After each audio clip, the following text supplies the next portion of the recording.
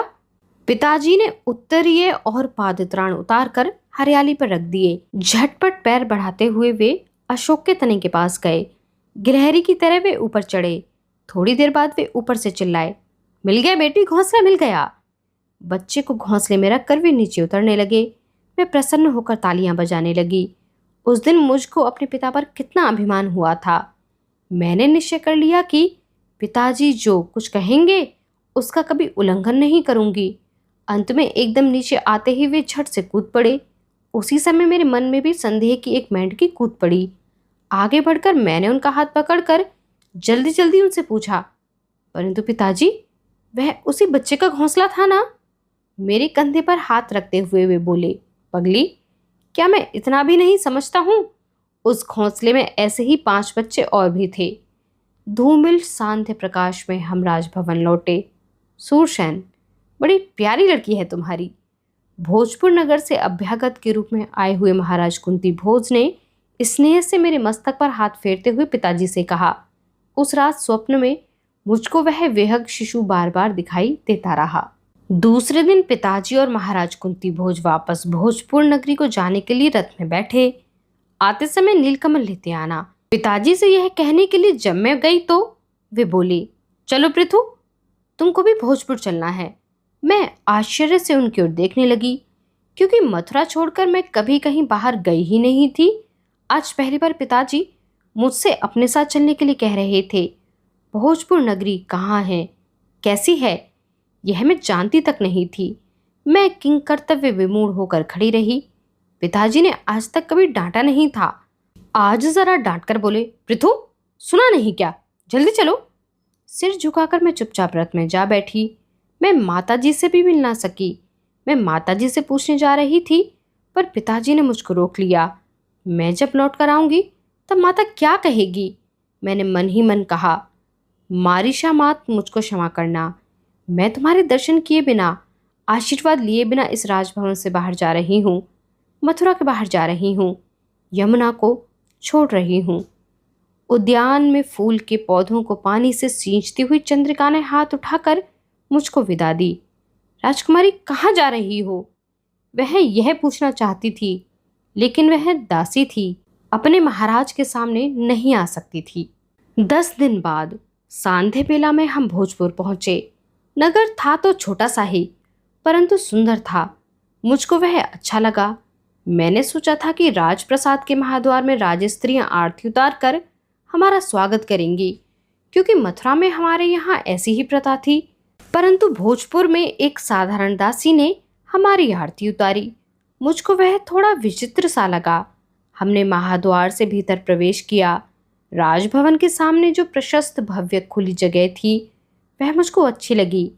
केवल एक कोने में एक छोटा सा उद्यान था, शेष सारी जगह खाली थी।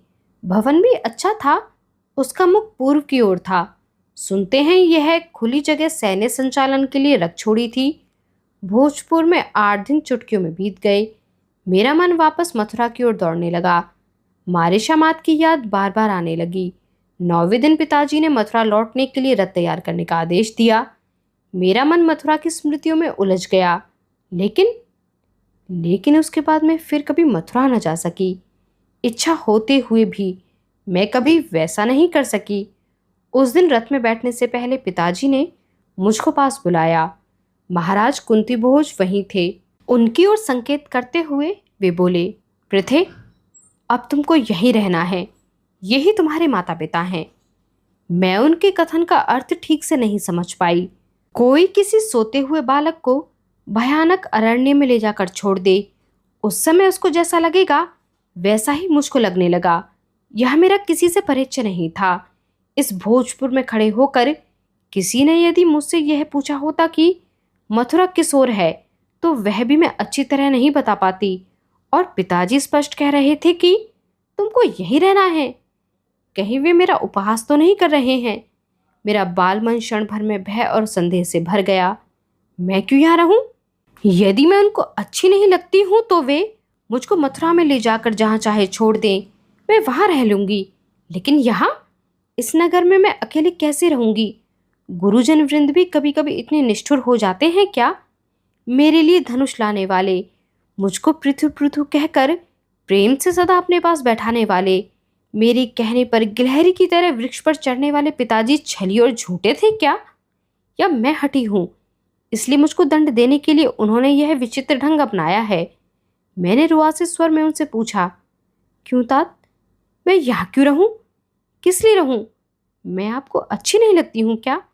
यदि यह बात है तो मुझको मथुरा में ले जाकर जहाँ चाहे वहाँ छोड़ देना। मैं कभी फिर भूल कर भी हट नहीं करूँगी। यह बात नहीं है पृथु, तुम मुझको बहुत अच्छी लगती हो, परंतु इस कुंती भोज को, अपने फुफेरे भाई को मैंने वचन दिया है। उनकी आवाज़ भारी हो गई। वे मेरा कंधा थपथपाते हुए कह रहे थे। उनका अवरुद्ध कंठ आज मैं पहली बार ही देख रही थी। शंका कुशंकाओं से मेरा बालमन घायल हो गया। अब और क्या सुनना शेष है? वचन? कैसा वचन? किसको दिया है पिताजी ने वचन? क्यों दिया है? और वचन कहते किसे हैं? मैंने उलझन में पड़कर पूछा। कैसा वचन? सुनो, भर्राई हुई आवाज में वे बोले, 12 वर्ष पहले एक बार मैं और कुंती भोज इस भोजपुर के पास अरण्य में मृग्या के लिए गए थे। उस दिन निषद पर्वत के अरण्य में हम बहुत भटके, लेकिन मृग्या के लिए कुछ भी न मिला। अंत में थककर वैसे ही लौट पड़े। नगर के बाहर अश्रु सहित नदी पर पानी पीकर हम उसके किनारे पर खड़े घने और फैले हुए विशाल शाल वृक्ष के नीचे विश्राम करने के लिए बैठ गए। उस दिन कुंती भोज अत्यधिक उदास था। मैंने समझा कि मृग्या न मिलने के कारण वह उदास होगा, इसलिए मैंने उससे पूछा कि कुंती भोज, तुम इतने उदास क्यों हो? वह मेरी ओर केवल देखता रहा। मैंने उसका हाथ अपने हाथ में लेकर प्रेम से उससे कहा कि राजन, बताओ, कहने से ही मन का दुख हल्का होता है। इस पर वह बोला, सूरसेन, आज हम लोग मृग्या के लिए बाहर निकले थे, परंतु मनुष्य क्या दैव की मृग्या ही नहीं है? मेरा यह निसंतान जीवन मेरे लिए भार बन गया है। पुत्र के बिना वैभव ऐसा ही है जैसे सूर्य के बिना आकाश। मेरी तो इच्छा होती है कि भोजों का यह समृद्ध राज्य सेनापति को सौंप कर किसी दूर हिमालय पर चला जाऊं। अपने हाथ में लगा हुआ उसका हाथ दबाकर मैं बोला, बस इतनी सी बात है ना? राजा कुंती भोज, मैं सूरसेन, मथुरा का यादव राज, तुमसे कहता हूं कि अपनी पहली संतान मैं तुमको सौंप दूंगा, लेकिन क्षत्रिय को राज्य छोड़कर जाने की बात कभी सोचनी भी नहीं चाहिए। उस समय आनंदित होकर वह मुझसे लिपट गए। हम लोग अश्व सहित नदी तट से उठकर नगर में आए। फिर कुछ दिन इस नगर में रहकर मैं मथुरा चला गया। उसी वर्ष तुम्हारा जन्म हुआ। पृथे, यह राजा कुंती भोज मेरा वही फुफेरा भाई है। बेटी, मुझको अपनी बात निभानी चाहिए और तुमको अपना कर्तव्य। मैं अपनी अधखुली आंखों से उन दोनों की ओर देख रही थी। मुझको उनके कथन में वचन शब्द कहीं सुनाई ही नहीं दिया, इसलिए मैंने पूछा, तात, वचन किसे कहते हैं? तत्क्षण मुड़कर वे बोले, वचन का अर्थ है कही हुई बात का पालन करना। बेटी, मैं तुमको दूंगा, यह बात मैं कुंती भोज से कह चुका हूं। उनकी आंखें भर आई थीं, लगता था जैसे द्रवित हो रहा हो। मेरे लिए अशोक वृक्ष पर सरसर चढ़ने वाले पिताजी आज वचन पूर्ति करते हुए आंखों से अश्रु बहा रहे थे। उस दिन अशोक वृक्ष के नीचे मैंने निश्चय कर लिया था कि कभी उनकी किसी बात का उल्लंघन नहीं करूंगी, मेरे लिए वे रुआंसे हो जाएं। अपने को संभाल कर मैं आगे बढ़कर बोली, तात, आप कहते हैं तो मैं यहीं रहूंगी, लेकिन आप रोइए मत, शोक मत कीजिए। आगे बढ़कर उन्होंने मुझको हृदय से लगा लिया। उनका विशाल शरीर पीपल के वृक्ष की तरह कांप रहा था। महाराज कुंती भोज से उन्होंने कहा, राजन, जिस पर प्राणों से भी अधिक प्यार था, उस उपहार को संभाल लो। मैं इसको लेकर सीधा यहाँ आ रहा हूँ। यह बात इसकी माता को भी मालूम नहीं। यदि पहले से इसका पता चल जाता तो उसने इसको मथुरा से आने ही ना दिया होता। मारिशा मात को याद करके मेरा मन भर आया। मुझको उसी अवस्था में छोड़कर उन्होंने कमर का खड्ग म्यान में से निकाला। उसी तेज धार वाला फल तत्क्षण चमक उठा। अपने सीधे हाथ के पुष्ट अंगूठे को उन्होंने उस धार पर फेरा। रक्त की एक नितांत लाल रेखा क्षण भर में उनके स्वस्थ अंगूठे पर दिखाई पड़ी। वह उन्होंने मेरे भाल पर लगा दी। उसका वह उष्ण स्पर्श मुझको अब भी याद है। खड्ग म्यान में रखकर दोनों हथेलियों में मेरा मुख लेकर वे बोले, याद रखना पृथे, तुम एक क्षत्रिय राजा की पुत्री हो, यह कभी भूलना मत। भूलोगी तो नहीं बेटी? झुककर उन्होंने मेरे मस्तक का दीर्घ अवग्रहण किया। उन्होंने रक्त का जो टीका लगाया था वह उन्हीं के होठों से पूछ गया। उनकी आंखों से आंसू फिसल कर दाढ़ी में समा गए। वे तत्क्षण मुड़े और जल्दी जल्दी चलते हुए रथ में चढ़े।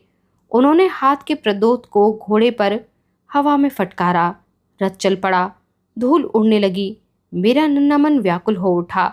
हाथ उठाकर आगे बढ़ती हुई मैं चिल्लाई, पिताजी ठहरो। महाराज कुंती भोज ने आगे बढ़कर मुझको रोका। वे बोले, बेटी, क्षत्रिय जब एक बार चल देते हैं तो फिर कभी मुड़कर नहीं देखते। मैंने सिर झुकाकर कहा, मैं उनको इसलिए नहीं रोक रही थी कि मुझको साथ ले चलें। अपनी माता के लिए अपनी यह यादगार उनको दे देना चाहती थी। मैं तो माता से मिलने भी नहीं पाई थी। हाथ में ली हुई अंगूठी मैंने उनकी ओर बढ़ा दी। उसको देखते ही वे चुप हो गए। थोड़ी देर बाद बोले, बेटी, वह अंगूठी ला, मैं पहुंचाता हूं इसको। यह अंगूठी ही नहीं, तुझको भी। राजा शूरसेन ने अपना वचन पूरा कर दिया, लेकिन उसने कदाचित आज मेरी परीक्षा लेने की ठान ली है। मैं भी उसको दिखा दूंगा कि भोजपुर का कुंती भोज इतना निर्दय नहीं है कि उनकी आंखों में एक विचित्र तेज आ गया। उनके ताली बजाते ही एक सेवक सामने आया। अब वे दूसरे रथ में मुझको ले जाकर पिताजी को पकड़ाना चाहते थे। क्षण भर में ही मुझको न जाने क्या हो गया। कंधे पर पड़ा उत्तरीय मैंने सिर पर रखा और आगे बढ़कर उनको झुककर नमस्कार करती हुई बोली, आपकी मानस कन्या पृथा आपका अभिवादन करती है तात। उन्होंने तत्क्षण मुझको ऊपर उठाया, मेरी ओर देखते हुए भरे हुए कंठ से बोले, धन्य है वह राजा शूरसेन जिसने तुम जैसी संयमशीला कन्या को जन्म दिया है। लेकिन बेटी, तुम्हारा मन यहाँ कभी लग ही नहीं सकता। भले ही मेरे कोई बालक नहीं है, लेकिन बालकों के मन को मैं जानता हूँ। इंद्रधनुष के रंगों को जानने के लिए आकाश बनना आवश्यक नहीं होता बेटी। नहीं तात, अब यही मेरा जन्म स्थान है और यही अब मेरी मथुरा है। मैंने साहस के साथ कहा। भगवान जाने वह कौन था जो धैर्यपूर्वक मेरे मुख से बोल रहा था, लेकिन वह तितलियों के पीछे दौड़ने वाली प्रथा निश्चय ही नहीं थी। धनुष से खेलने वाली प्रथा निश्चय ही नहीं थी। धन्य हो बेटी। क्षत्रिय भले टूट जाता है पर झुकता कभी नहीं है। शूरसेन की कन्या को ऐसा ही होना चाहिए। लेकिन तुम यहाँ मत रहो। क्यों? क्योंकि इस राजप्रसाद में एक भी स्त्री नहीं है। सारे राजभवन का उत्तरदायित्व तुम्हारे ऊपर आ जाएगा। तुम जैसी अल्लड़ लड़की इस सुकुमार अवस्था में इतना भार ना उठा सकेगी। मैं उठा लूंगी यह भार। आज से यह राजभवन मेरा है, यहाँ के लोग मेरे हैं। फिर भी जब मैं तुमको प्रथा कहकर बुलाया करूँगा, तुम बेचैन हो जाया करोगी। तुमको नित्य मथुरा की याद आती रहेगी। इस विशाल भवन के एकांत में तुम सदैव दुखी रहोगी। इसलिए मैंने निश्चय कर लिया था कि वे कुछ कहने जा रहे थे, लेकिन फिर उन्होंने कुशलता से टाल दिया। क्या निश्चय किया था आपने? मैंने उत्सुक होकर पूछा। तुमको प्रथा न कहकर फिर रुक गए। प्रथा न कहकर आप मुझे क्या कहना चाहते थे तात? कुंती कहना चाहता था अपने नाम के आधार पर, लेकिन वह शायद तुमको अच्छा नहीं लगेगा। जाओ, तुम भीतर जाओ। मैं तत्क्षण आगे बढ़कर झुककर उनको प्रणाम करती हुई बोली, आपकी कन्या कुंती आपको प्रणाम करती है तात। मेरे उस अनपेक्षित कथन से वे भावाविभूत हो गए। उन्होंने मुझे ऊपर उठाया और जैसे पिताजी ने छाती से लगाया था वैसे ही मुझको छाती से लगाकर वे बोले, कुंती बेटी, मन को तनिक भी उदास मत करो। तुमको यहाँ अपने पिता की याद भी नहीं आएगी, लेकिन तुम यहाँ नहीं रहोगी तो इस राजभवन के बुरे दिन आ जाएंगे। पिछले 14 वर्षों से मैं तुम्हारी राह देख रहा हूँ। यह भवन राजस्त्री की राह देख रहा है। नहीं, मैं यहाँ से कभी नहीं जाऊंगी। मैंने उनसे लिपटते हुए आत्मविश्वास और दृढ़ निश्चय से कहा। उन्होंने मेरी पीठ थपथपाई। मुझे उठाकर राजभवन में ले जाते समय उनकी आंखों में आंसू तैरने लगे। इस बात को भोजपुर के महाद्वार के अतिरिक्त और कोई क्या जानेगा? मनुष्य को नक्शखांत बदलने की किसी किसी घटना में कितनी तीव्र शक्ति होती है। उस दिन से एक अल्लड़ कुमारिका एक मितभाषी और गंभीर किशोरी में बदल गई। उस एक ही घटना ने अनजाने ही प्रथा की अवस्था बढ़ा दी। उस एक ही घटना ने मुझ में आमूल परिवर्तन कर दिया। जिस अवस्था में बालहट की जाती है, ठीक उसी अवस्था में मुझ पर समस्त राजभवन का उत्तरदायित्व आ गया। अपनी लड़की का क्या हुआ है, यह देखने के लिए पिता ने मुड़कर भी नहीं देखा। अपनी पुत्री को एक बकरी की तरह भोजपुर में वचन के खूंटे से बांध कर वे चले गए थे। मैं भी उन्हीं की लड़की थी। मैंने भी निश्चय कर लिया था कि चाहे कुछ भी हो जाए, अब मथुरा नहीं जाऊंगी। एक के बाद एक दिन बीतने लगे। मुझको बार बार मथुरा की याद आती, लेकिन दृढ़ मन से मैं उसको पहुंच देती, क्योंकि यह मैं प्रथा नहीं थी, कुंती थी, एक मान्यवर राजा की इकलौती कन्या। भोजपुर के राजभवन में एकमात्र राजस्त्री थी। फिर प्रथा कौन थी? प्रथा कुंती के जीवन की एक स्वच्छंद तितली थी। प्रथा कुंती के जीवन में वायु की एक लहर थी। प्रथा कुंती के जीवन की हरियाली थी।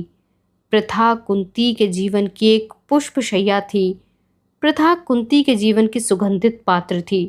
प्रथा कुंती के जीवन का एक स्वप्न मात्र थी, केवल स्वप्न। कभी कभी स्वप्न की बातें भी मन को आनंदित करती हैं। प्रथा की स्मृति भी मुझको उसी तरह आनंदित करने लगी। उसकी अल्लड़ भोली भाली स्मृति के अतिरिक्त आनंददायक मेरे पास आज और कुछ था भी तो नहीं। भोजपुर में सभी लोग राजकुमारी कुंती कहकर मेरा सम्मान करने लगे।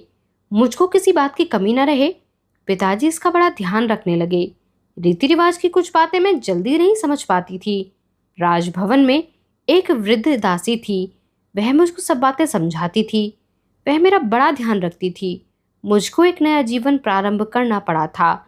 यहाँ पीठ पर प्रेम से फिरने वाला माता का हाथ नहीं था। फिर भी बड़े निश्चय और लगन से मैं सब सीख रही थी। कभी कभी एकदम मथुरा की याद आती, जैसे कोई टिटहरी एकदम चीख पड़ती हो। बड़े कष्ट से मैं उसको दबाती। दिन दिन में अधिक समझदार होती जा रही थी। इसी तरह मेरे वहाँ 2 वर्ष बीत गए। राजभवन की अब मैं अभ्यस्त हो गई थी। भोजपुर के प्रति एक नया ही आकर्षण जाग उठा था। उस वृद्धा दासी के साथ मैं कभी कभी नदी किनारे जाया करती थी। एक बार मैंने उनसे पूछा, इस नदी का नाम अश्व नदी बड़ा विचित्र है, यह क्यों? क्या अश्व की गति से यह दौड़ती है, इसलिए इसका यह नाम रखा गया है? नहीं राजकुमारी, यह बात नहीं है।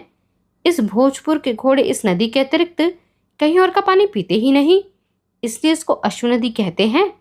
वह वृद्धा दासी बड़ी चतुर थी। उसका नाम था धात्री। वह धात्री का व्यवसाय करती थी, इसलिए उसका नाम भी धात्री पड़ गया था। छोटी बड़ी सभी बातों का उसको ज्ञान था। किस रोग पर कौन सी औषधि काट करती है, पूर्व की ओर निषेधों के राज्य में राक्षसों की टोलियां किस प्रकार विद्रोह करती हैं, आदि आदि वह बातें मुझको बताती रहती थी। एक बार मैंने उससे पूछा, ऐसे निषेधों के पड़ोस में जब हम लोग रहते हैं तो हमें उनसे निरंतर भय बना ही रहेगा। संकट के समय राजस्त्रियों की सुरक्षा का राजभवन में क्या प्रबंध है? इधर उधर देखकर वह धीरे से बोली, प्रबंध है, लेकिन यह बात केवल मुझको और महाराज को ही मालूम है। क्या प्रबंध है? मैंने उत्सुक होकर पूछा। मेरे साथ चलिए, आपको दिखाऊंगी। मैं उसके साथ राजभवन के कक्ष में गई। इधर उधर देखकर उसने निश्चय कर लिया कि आसपास कोई नहीं है। फिर उसने कोने में लगी एक पत्थर की खूंटी दाईं ओर घुमाई। उस कोने का 3 हाथ ऊंचा एक भाग अलग हट गया। भीतर से धूमिल प्रकाश की किरणें बाहर निकली। वह एक सुरंग थी। कहाँ जाती है यह सुरंग? मैंने आश्चर्य से पूछा। अश्व नदी पर, उसने उत्तर दिया। मैंने उस सुरंग में झांक कर देखा। इतने में ही एक चमगादड़ तीखी आवाज करती हुई भीतर फड़फड़ाई। बाहर जाने के लिए वह पंख फड़फड़ा रही थी, लेकिन उसको मार्ग नहीं मिल रहा था। सुरंग की दीवार पर अपने पंख फड़फड़ाती हुई वह 3-4 बार टकराई और फिर ऊपर प्रकाश के लिए बनाए गए छिद्र से निकल गई। उसकी वह फड़फड़ाहट देखकर मेरे मन में एक विचित्र विचार आया कि जीवन भी विश्व की भयानक सुरंग से बाहर निकलने के लिए फड़फड़ाने वाला पक्षी है। तत्क्षण मैंने वह पत्थर की खूंटी बाईं ओर घुमा दी। वह पूर्ववत बंद हो गया। सुरंग अदृश्य हो गई। मेरा मन शांत हो गया। एक बार भवन में मैं, धात्री और पिताजी बैठे हुए बातें कर रहे थे। इतने में ही एक सैनिक दूध दौड़ता हुआ महल में आया। जैसे तैसे सांस रोककर वह बोला, महाराज, पूर्व की ओर से निषेधों का सैन्य आक्रमण कर रहा है। वह अपने भोजपुर पर चढ़ता चला आ रहा है।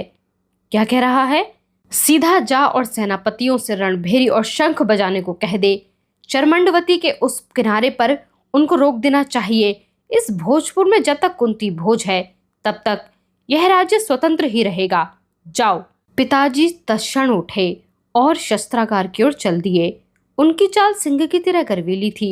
शरीर में भोजकुल का अपराजय रक्त था। थोड़ी ही देर बाद योद्धा का वेश धारण करके वे लौटे। नगर में चारों ओर शंख, दुदुम्बी और रणभेरी बज उठी। पिताजी के मुख पर एक निराला ही तेज चमकने लगा। भोजपुर की सेना तैयार हो गई। चारों ओर भोजों के राज्य का जय जयकार गूंजने लगा। वीर सैनिक स्वतंत्रता के लिए मरने को तैयार हो गए। मैंने धात्री से पंचारती तैयार करने को कहा। युद्ध में जाने से पहले राजा की आरती उतारी जाती है। धात्री आरती लेकर आई, परंतु पिताजी उससे पहले ही बाहर निकल गए। राजभवन के द्वार में से मैं बोली, पिताजी ठहरिए, मैं आरती उतारूंगी। पीछे न मुड़ते हुए वे बोले, एक बार मुंह फेर लेने पर क्षत्रिय फिर कभी पीछे मुड़कर नहीं देखते हैं लड़की। जब तेरे पिता विजयी होकर आए तब उनकी आरती उतारना। उस समय तक के लिए आरती को मंदिर में कुलदेवता के सम्मुख प्रज्वलित रखो। उन्होंने गरुड़ चिन्हांकित राजध्वज हाथ में लिया। आगे का पैर आगे ही रखते हुए वे महाद्वार में गए और रथ में बैठकर क्षण भर में ही अदृश्य हो गए। महाराज कुंती भोज की जय हो, महाराज कुंती भोज की विजय हो आदि घोषणाएं गूंजने लगी। भोजों की सेना निषेधों का पतन करने के लिए धधकते मन से दौड़ने लगी। धूल का एक बादल दूर तक उड़ता चला गया। अश्रु नदी के पात्र की ओर थोड़ी देर बाद वह विलीन हो गया। नित्य तरह तरह के समाचार सुनाई देते थे। कर्मणवती नदी के सामने दोनों सेनाओं की मुठभेड़ हुई थी। कभी निषेध जीते मालूम पड़ते, कभी हमारी विजय हो रही है। यह देखते ही निषेधों की सेना क्षण भर में घने अरण्य में जाकर छिप जाती थी, परंतु भोजपुर की सहनशील सेना के आगे उनकी एक न चली। 10 दिन तक उन्होंने प्रतीक्षा की। उसके बाद वे जैसे आए ही थे वैसे ही विंध्याचल की ओर वापस लौट गए। पिताजी सफल हो गए। एक दूत वार्ता लेकर आया, निषेधों को भगाकर महाराज कुंती भोज वापस आ रहे हैं। सारे नगर में उत्साह छा गया। अपने वीर राजा का आदरपूर्ण स्वागत करने के लिए नगरवासी उत्सुक हो उठे।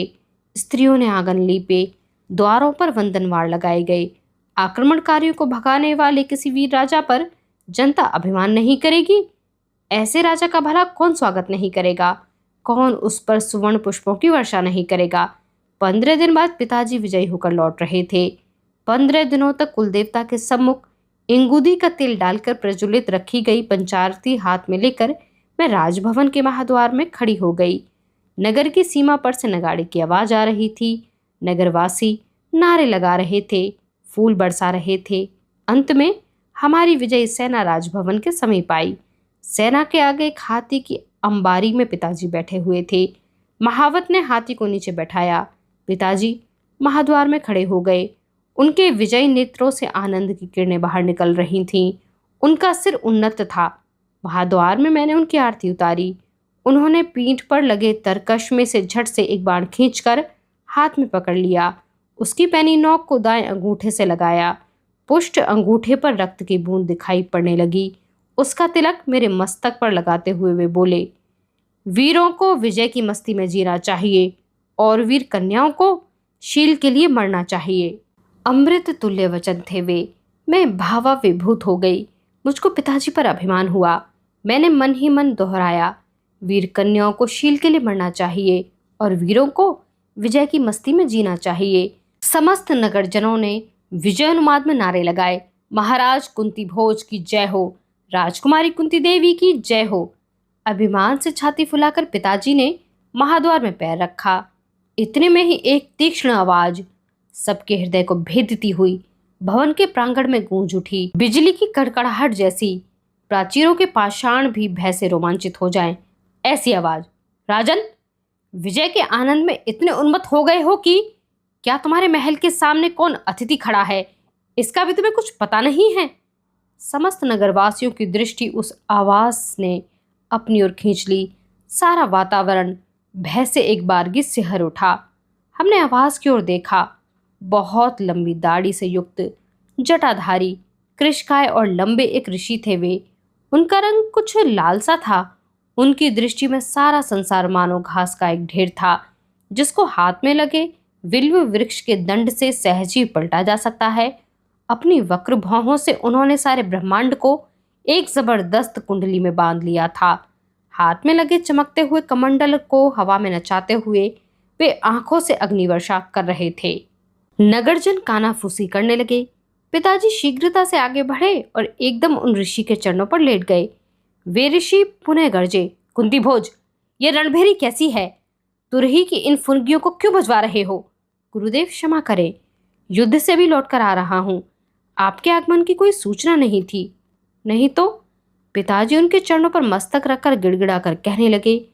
कुछ देर पहले तक अशोक वृक्ष की तरह तने हुए पिताजी क्षण भर में ही घास के पत्ते की तरह कुम्हला गए। क्षण भर पहले भुजंगी की तरह लहराने वाले पिताजी गिलहरी की तरह दिन बन गए।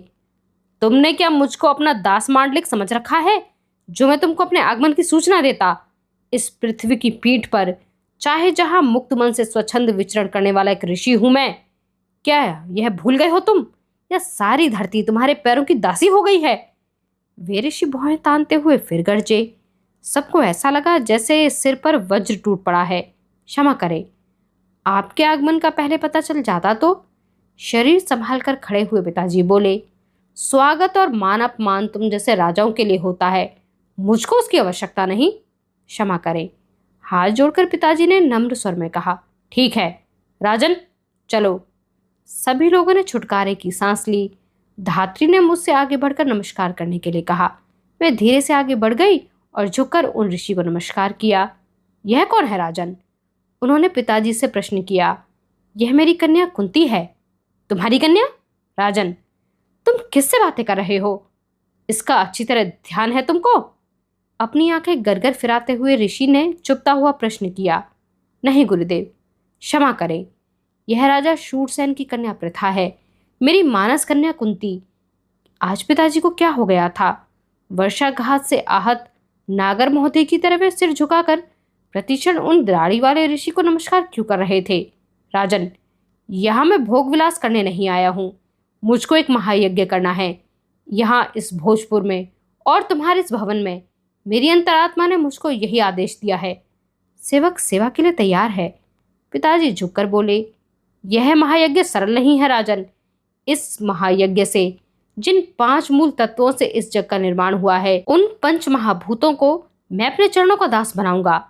जिन शक्तियों के बल पर यह सारा संसार चल रहा है, उन सभी शक्तियों को उस यज्ञ में मैं अपना दास बनाऊंगा, समझे? इस यज्ञ में यदि कुछ कमी रह गई तो? उन्होंने आंखें घुमाई। नहीं गुरुदेव, मैं और कुंती हम दोनों किसी बात की कमी नहीं होने देंगे। ध्यान रखो कुंती भोज, समस्त आर्यावर्त में यह यज्ञ पहली बार ही किया जा रहा है। इसके लिए विगत 40 वर्षों से हिमालय में घोर तपस्या कर मैं मन की दिव्य शक्ति प्राप्त करके आया हूँ। गुरुदेव, आज मैं धन्य हो गया। आप राजभवन में चले। राजभवन में किस लिए? जहाँ वैभव का विलास होता है वहाँ आत्मा का विनाश होता है। मैं पर्णकुटी में रहूंगा, तुम्हारे भवन के सामने पर्णकुटी में। जो आज्ञा। यह कुंती आपकी सेवा करेगी। उन ऋषि ने राजभवन के महाद्वार के भीतर पैर रखा। सभी लोगों ने उद्घोष किया, महर्षि दुर्वासा की जय हो। तत्क्षण मुड़कर दुर्वासा ऋषि जोर से चिल्लाए, किसकी जय जयकार करते हो? यहाँ चिल्लाने से अच्छा तो यह है कि खेत में जाकर चिल्लाओ, इससे अन्न खाने वाले पक्षी तोड़ जाएंगे। चलो यहाँ से दूर हटो। राजन, ऐसी गड़बड़ मैं बिल्कुल सहन नहीं करूंगा, मुझे पूर्ण एकांत चाहिए। ये थे दुर्वासा ऋषि, महर्षि अत्रि के पुत्र, महासती अनुसुईया के पुत्र, योगीराज दत्तात्रेय के भाई, आर्यावर्त के समस्त क्रोधी ऋषियों का कोप जिनके कमंडल में आसानी से समा सकता था, ऐसे दुर्वासा। तत्काल ही भवन के सम्मुख एक पर्णकुटी का निर्माण किया गया। एक विचित्र दृश्य दिखाई देने लगा। एक वैभव संपन्न राजभवन के सम्मुख घास की एक पर्णकुटी खड़ी थी। भवन में आने वाले सभी अभ्यागत आश्चर्य से उस पर्णकुटी की ओर देखने लगे। जहां सैनिक संचरण करते थे, वहां दुर्वासा ऋषि का गंभीर मंत्रोच्चार गूंजने लगा। ब्राह्म मुहूर्त में उठकर महर्षि अश्व नदी में स्नान करने आते और फिर मंत्र साधना के लिए पूर्व की ओर अभिमुख होकर बैठ जाते। सामने यज्ञ कुंड में भिन्न भिन्न प्रकार की समेधा डालते। उनके धुएं से राजभवन के लोगों की आंखों में पानी आने लगा। महर्षि दुर्वासा, कितना विक्षिप्त और हठीला था उनका व्यवहार। जिसने विश्व का निर्माण किया था, उस दिव्य शक्ति पर वे विजय प्राप्त करना चाहते थे। 5 महाभूतों को वे दास बनाना चाहते थे। उनकी मनोदशा का वर्णन कोई नहीं कर सकता था। क्षण भर में एक छोटे बालक की तरह वे मुझसे दूध की हट करने लगते, तो कभी कभी 2 दिन तक वे कुछ भी न खाते। क्षण भर में किसी दुर्लभ वृक्ष की समिधा मांगते, तो कभी प्रस्तुत समिधा को फेंक देते। कभी कभी वे निरंतर मुझ पर चिल्लाते ही रहते, तो कभी कभी 2 दिन तक एक शब्द भी ना बोलते। ऐसे ऋषि की सेवा करने का भार पिताजी ने मेरे ऊपर डाल दिया था।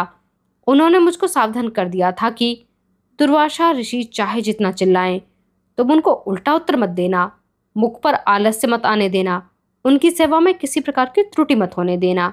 कभी कभी ऋषि का व्यवहार असहनीय हो जाता। कभी कभी वे मुझको अपने पैर धोने का भी आदेश देते। उनके बड़े बड़े और विचित्र इतने काम करने पड़ते कि शरीर थककर चूर हो जाता, मन मुरझा जाता। परंतु पिताजी के संतोष के लिए मैं सब कुछ सह रही थी। धोए हुए पैर फिर धोने पड़ते।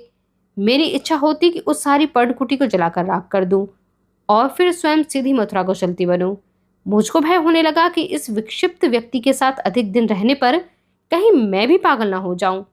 1-2 दिन नहीं, पूरे 10 महीनों तक उनके इस समस्त विचित्रतापूर्ण व्यवहार को मैंने सहन किया। प्रतिदिन रात को मैं आधी नींद से ही उठकर बैठ जाती, क्योंकि प्रत्युषा में ऋषि की पूजा की तैयारी करनी पड़ती थी। नींद पूरी न होने के कारण मेरी आंखें लाल दिखाई देने लगी। मैं दुर्बल होती गई। मेरी यह दशा देखकर धात्री दुर्वासा को कोसने लगी। अंतिम दिनों में महर्षि ने पर्णकुटी से बाहर निकलना भी बंद कर दिया। अंतिम 2 महीने तो वे बिल्कुल ही नहीं बोले, केवल दूध और फल ही उनका आहार था। रात में बिना सोए वे रात भर निरंतर मंत्र बुदबुदाते रहते। उनके इस जागरण से मुझको भय लगने लगा।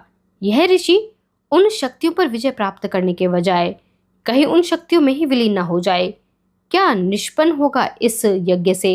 उन महाभूतों को दास बनाकर वे ऋषि क्या करेंगे?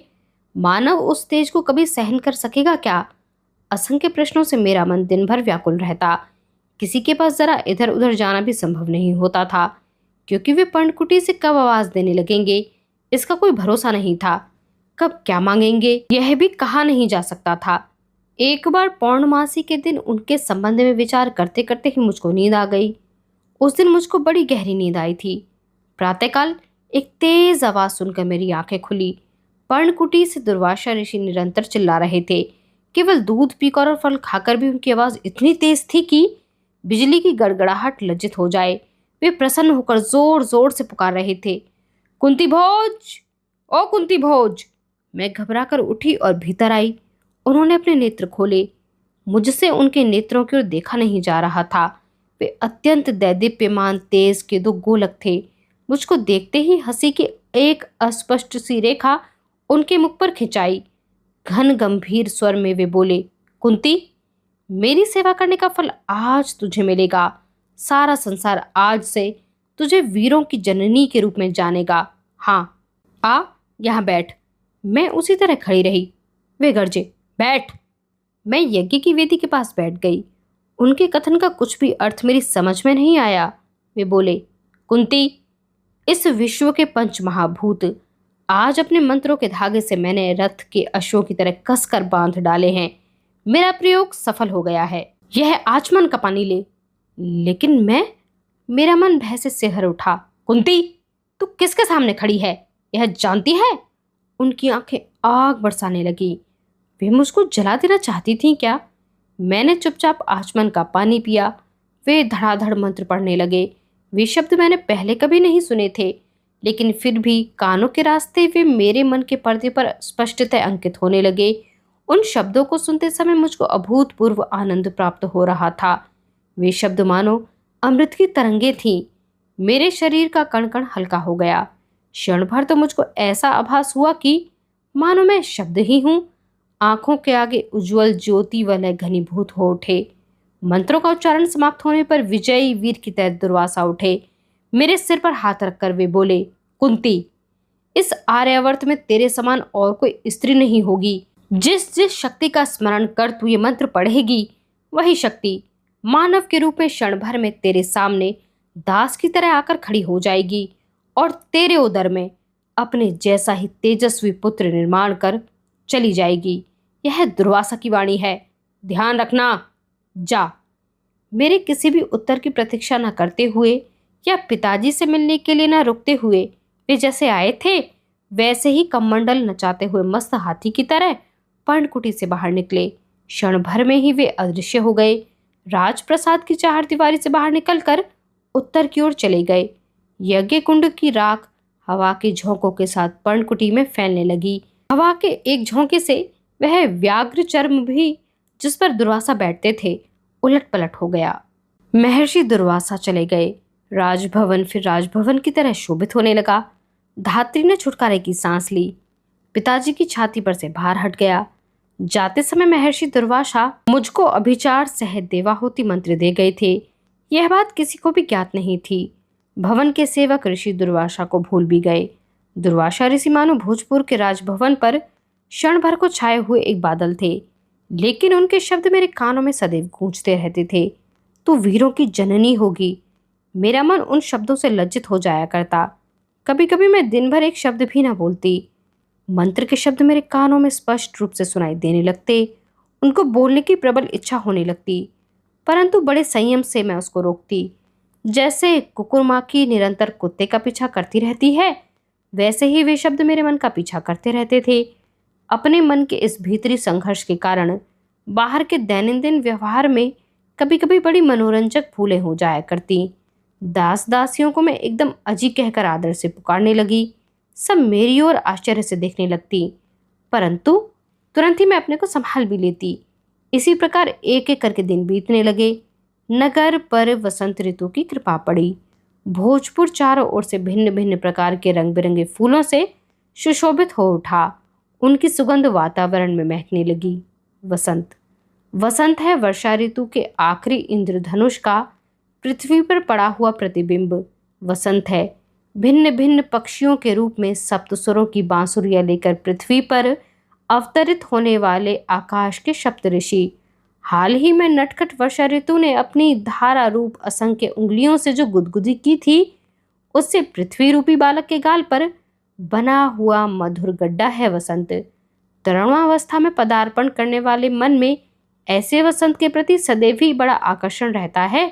मैं नित्य प्रति प्रासाद के सौध पर खड़ी होकर विविध पुष्पों से सज्जित आसपास के प्रकृति के सौंदर्य को देखा करती थी। एक बार प्रातःकाल में इसी तरह सौध पर खड़ी थी। रविवार का दिन था। वह मंद मंद पवन अश्व नदी का कलकल संगीत मुझको सुना रहा था। सारा नगर धीरे धीरे आंखें खोल रहा था। गाय के कंठों में बधी घंटियों की ध्वनि सुनाई पड़ रही थी। पक्षी चहचहा रहे थे। इतने में ही पूर्व दिशा प्रकाशित होने लगी। सूर्यदेव पूर्व क्षितिज पर धीरे धीरे ऊपर आने लगे। उनके स्पर्श से प्रत्येक वस्तु में चेतना जागृत होने लगी। मेरे शरीर में एक स्मरणीय सिरहन सी दौड़ गई। शनि शनि वह तेज पूर्णाकार होकर पूर्व दिशा में खड़ा हो गया। कितना तेजस्वी दिखाई दे रहा था वह। उस तेज के असंख्य कण पृथ्वी के कण कण को प्रकाशित कर रहे थे। मेरे मन में एक विचित्र विचार दौड़ आया। मैं भी यदि इस धरती की तरह विशाल होती तो इस तेज के सभी कण मेरे संपूर्ण शरीर का स्पर्श अवश्य करते। खौलता हुआ पानी जैसे ऊपर नीचे चक्कर लगाता है, वैसे ही मंत्र के शब्द मेरे मन में चक्कर लगाने लगे। मुझको ऐसा लगने लगा जैसे मेरा संपूर्ण शरीर ही उन मंत्रों के शब्दों से मंत्रमय हो गया हो। कौतूहल का बछड़ा गले में बंधी संयम की रस्सी को झटके देने लगा। इन मंत्रों से क्या मिलेगा? इन सूर्यदेव का चिंतन करने पर ये यहाँ आएंगे क्या? यह कैसे संभव हो सकता है? देखे तो सही कि इन मंत्रों में क्या शक्ति है। दुर्वासा ऋषि साधना साधना करते रहते हैं, उस साधना की शक्ति तो देखें। मैंने आंखें बंद कर ली। क्षण भर को उस तेजस्वी शक्ति का स्मरण किया। हाथ जोड़कर मैं धड़ाधड़ मंत्रोच्चारण करने लगी। उनके एक एक शब्द के साथ मेरा शरीर हल्का होता जा रहा था। मन की संख्या नष्ट होती गई। मंत्र के शब्द अधिकाधिक तीव्र तीव्रतर आवाज में मेरे मुख से निकलने लगे। शरीर का ज्ञान नष्ट होने लगा। मन वह भी शेष नहीं रहा। सभी वस्तुएं अदृश्य हो गईं। मैं कुंती हूँ, मैं सौध पर खड़ी हूँ, मैं मंत्र पढ़ रही हूँ। इस समस्त ज्ञान के दृढ़ बंधन तड़ातड़ टूटकर गिर पड़े। मैं केवल तेज की एक ज्योति हो गई। उस ज्योति को कुछ और दिखाई नहीं दे रहा था। पूर्व की ओर से एक अतिशय तेजस्वी कांति का दैदीप्यमान पुरुष आ रहा था। उसके कानों में प्रकाश वाले फेंकने वाले दिव्य कुंडल थे। सुनहरे रंग के उसके केश चमक रहे थे। आंखों से तेजस्विनी प्रकाश किरणें बाहर निकल रही थीं। उसके रूप के चारों ओर तेज की आभा फैली हुई थी। अपनी गर्वीली चाल से अंधकार के राज्य को जलाता हुआ वह सौध की ओर आने लगा। दसों दिशाओं में असहनीय किरण शलाकाएं फेंकता हुआ उस दैदीप्यमान पुरुष ने मेरी शरीर रूपी ज्योति को स्पर्श किया। ज्योति थरथराई। विरोध करने के लिए सिर हिलाकर वह कांपी। दोनों में एक अज्ञात भाषा में वार्तालाप हुआ, परंतु ज्योति की एक न चली। वह आकाश पुरुष ज्योति को भेद कर पार निकल गया। एक महान तेज का संक्रमण हो गया। मेरे शरीर का कण कण तप्त होकर सनसन कर रहा था। मैं शनि शनि चेतना के जगत में लौट रही थी, परंतु तप्त होने के कारण मुझको अपना ही शरीर असहनीय हो गया। आंखों के आगे ज्योति वलय गिर फिर रहे थे। पैरों की सारी शक्ति जैसे लुप्त हो गई थी। यदि मैं खड़ी रही तो सौध पर से धड़ाम से नीचे गिर पड़ूंगी। इस भय से मैं तत्क्षण नीचे बैठ गई। मेरी पीठ पर किसी ने हाथ रखा और रखते ही पुनः उठा लिया। मैंने मुड़कर देखा, वह धात्री थी। चमत्कृत दृष्टि से वह मेरी ओर देख रही थी। आंखें फाड़कर वह बोली, राजकुमारी, जोर से जल रहा है तुम्हारा शरीर, चलो तुमको पहले औषध दूं। मैं सौत से नीचे उतरने लगी। उन सीढ़ियों पर उतरते उतरते मुझको ऐसा आभास हुआ जैसे मैं ऊंचे गगन के स्वर्ग से पृथ्वी पर या पृथ्वी के भी नीचे पाताल में जा रही हूँ। आज का यह भाग यहीं पर समाप्त होता है। आप हमें कमेंट बॉक्स में यह लिखकर ज़रूर बताएं कि आपको यह भाग कैसा लगा। अगर आपको यह उपन्यास पसंद आता है तो हमारे चैनल को सब्सक्राइब करना, हमारी वीडियोस को लाइक करना, शेयर करना बिल्कुल ना भूलें। बने रहिए हमारे साथ इस सफ़र में। आप सभी का बहुत शुक्रिया।